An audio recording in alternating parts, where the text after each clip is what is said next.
U.S. Delta Force and Navy SEALs just launched a joint strike against the Sinaloa Cartel's most guarded super lab in mountains. At first, it looked impossible to breach the cartel's stronghold, but what happened in the next 30 minutes shocked everyone watching and changed the balance of the war on drugs forever. At exactly 1:40 p.m., the mountains of northern Mexico shook as U.S. Delta Force and Navy SEALs launched a joint strike unlike anything the cartel had ever seen. Their target was no ordinary hideout. It was a Sinaloa Cartel super lab, buried deep in rugged terrain and fortified like a military outpost. This was not just another drug lab hidden in the jungle.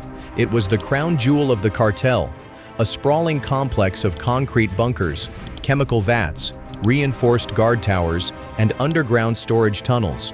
From this single facility, fentanyl and methamphetamine worth billions were processed and shipped toward the U.S. border. The Americans knew it was the heart of cartel production, and they came to shut it down forever. The strike began in total darkness. Surveillance drones circled high above while operators on the ground prepared to move. Delta Force units moved silently through the hills, armed with suppressed weapons and laser designators. SEAL teams, approaching from another direction, carried demolition charges and breaching gear. Together, they formed a two-pronged assault that would crush the compound from inside and outside at the same time. At 1:42 p.m., the order came across secure radios: execute. Within seconds, sniper rifles cracked through the silence. Delta Force sharpshooters using Mk-13 Mod 7 rifles dropped rooftop sentries with single shots, their bodies falling before they could alert anyone. Simultaneously, SEAL operators hit the outer perimeter. C4 charges planted on power transformers blew with precision, plunging the compound into sudden blackness. Lights cut out across the entire facility, leaving cartel gunmen confused and blind. Generators tried to kick in, but before they could, an electronic warfare unit activated jamming pods, cutting every radio frequency the cartel relied on. Their phones, radios, and encrypted walkie-talkies went silent. Inside the walls, over 200 cartel soldiers scrambled in confusion, shouting orders no one could hear. Chemists in protective suits abandoned vats and trays, fleeing down hallways with no direction.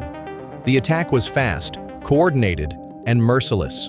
The cartel had always believed the mountains made them untouchable. For years, convoys carrying chemical precursors moved freely into the lab, escorted by armed technicals and SUVs. Trucks rolled out filled with drugs and cash, bound for the border. The super lab had grown into a fortress, guarded day and night by dozens of gunmen with heavy weapons. But that night, all their defenses crumbled in minutes.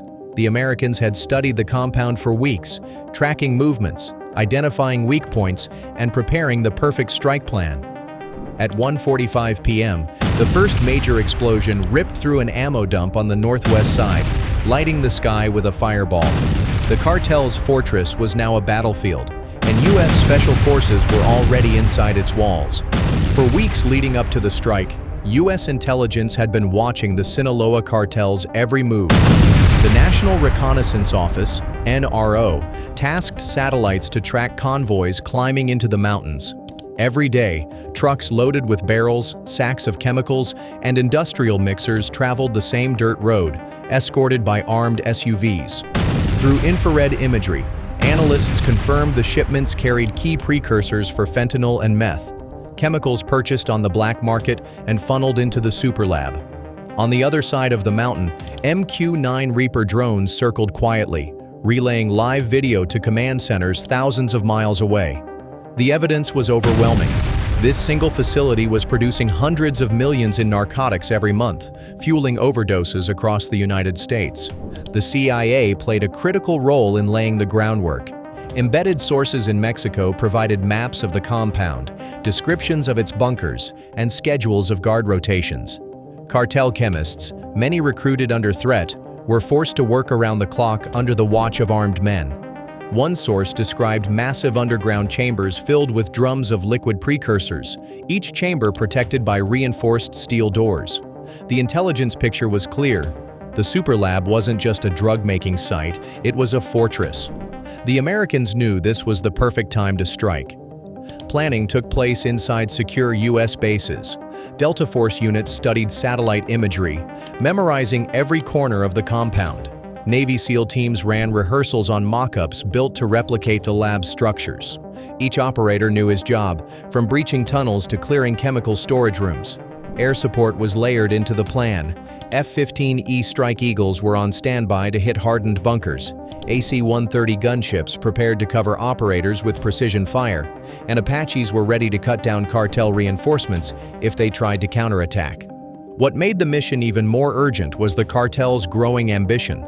Intelligence confirmed that the Sinaloa group intended to expand shipments not only into the US, but across Central America and into Europe. Billions in revenue would strengthen their power, corrupt governments, and destabilize entire regions. Washington decided enough was enough. At the highest levels, the order was signed. Delta Force and Navy SEALs would strike together, bringing overwhelming force to erase the lab in one night. On the ground, cartel defenders believed they were secure. Guard towers overlooked narrow valleys, checkpoints monitored every dirt path, and heavy machine guns covered the main entrance.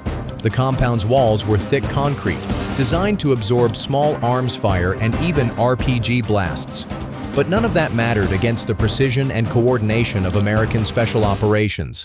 What the cartel didn't know was that their routines, their defenses, and even their hidden supply routes had already been mapped and compromised. By the time the first shots rang out that night, the outcome was already decided. At exactly 2 p.m., the silence of the mountains shattered. Delta Force snipers, positioned on ridgelines more than a kilometer away, fired the first shots.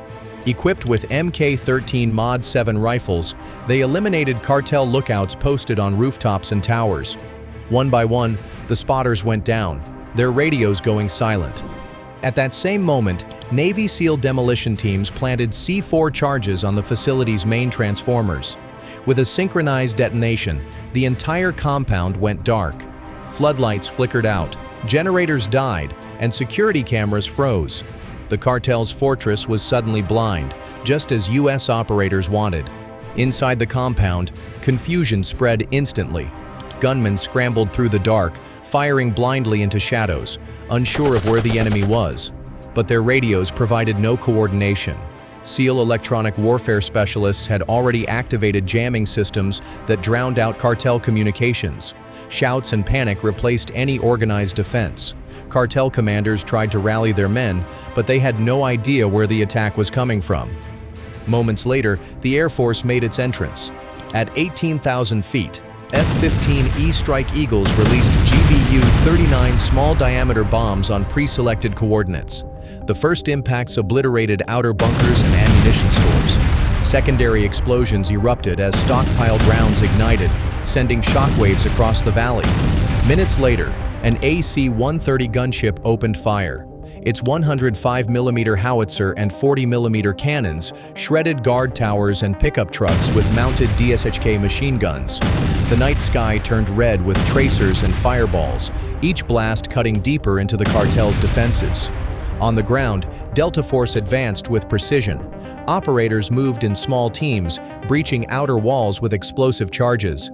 SEAL squads stormed side entrances, clearing one corridor at a time with flashbangs and HK-416 rifles. Every room was a battle. Chemical vats, storage tanks, and narrow hallways became kill zones. Cartel gunmen armed with AK-47s and RPGs tried to resist, but they were outmatched by night vision-equipped Americans who could see every move in the darkness.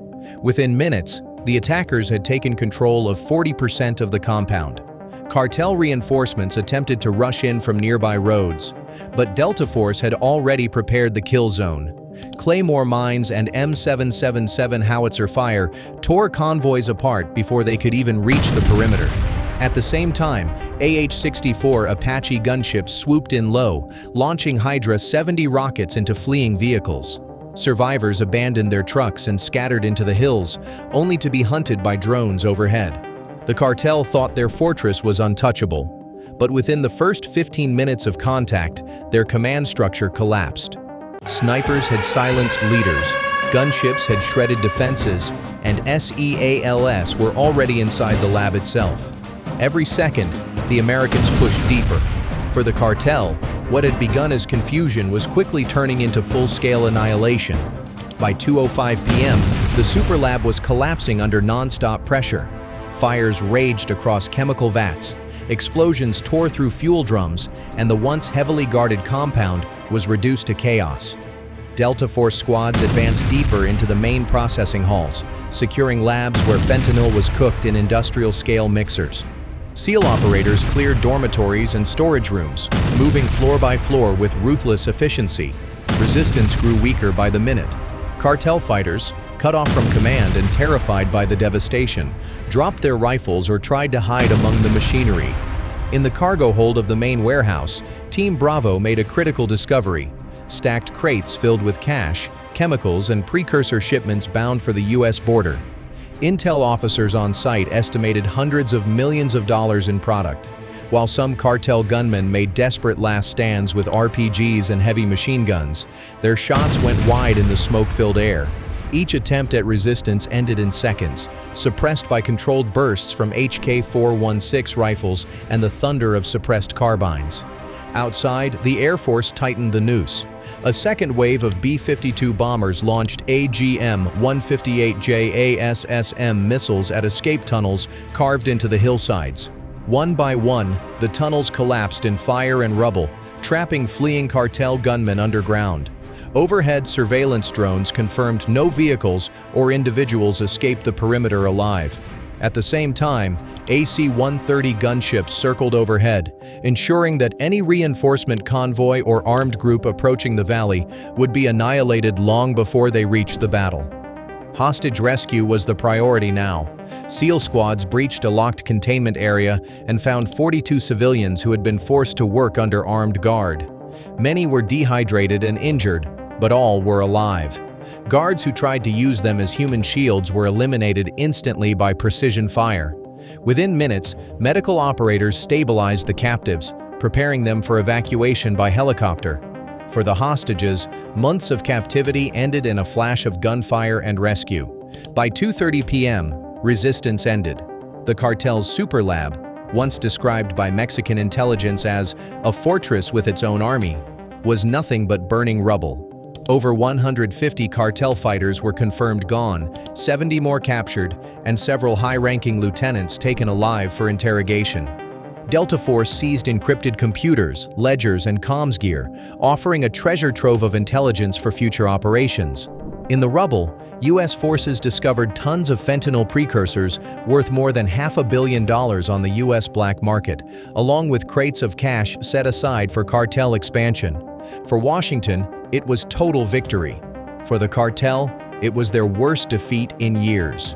The message was clear. When Delta Force and Navy SEALs moved together, no fortress is safe. The lab was gone, the leaders were dead or captured, and America had struck a decisive blow against the heart of the Sinaloa Empire.